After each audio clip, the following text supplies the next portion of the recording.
করা যাক। এখানে দেয়া আছে যে ডিসলাইক, আগে তো বলছি যে এখানে ডিসলাইক, এখানে আমাদেরকে রুট ওয়ার্ড বের করতে হবে। তো এখানে লাইকটা হচ্ছে রুট ওয়ার্ড, হ্যাঁ।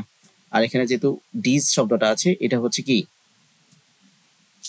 প্রিফিক্স, যেহেতু পিছনে কোনো কিছু নেই সেক্ষেত্রে এখানে কোনো সাফিক্স নেই।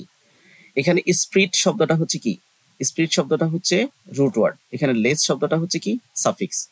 তো এমনি ভাবে এখানে যে এখানে মূল রুট ওয়ার্ড কোনটা, ফ্রেন্ডলি হচ্ছে মূল শব্দ, আন হচ্ছে প্রিফিক্স, এলওয়াই হচ্ছে সাফিক্স, হ্যাপিটা হচ্ছে মূল শব্দ মানে রুট ওয়ার্ড, আনহ্যাপি হচ্ছে prefix, supportive root word, unhappy, unhappy কি প্রিফিক্স। তারপর কমফোর্টেবলটা কি, কমফোর্টেবল হচ্ছে রুট ওয়ার্ড, আনটা প্রিফিক্স, ডিসএগ্রি, এগ্রিটা হচ্ছে রুট ওয়ার্ড, ডিসটা হচ্ছে প্রিফিক্স, কোনো ধরনের সাফিক্স নেই। সো আমরা এখন অ্যান্সারটা দেখে নেই।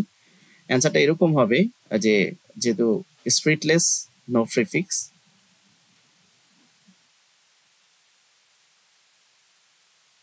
ওকে।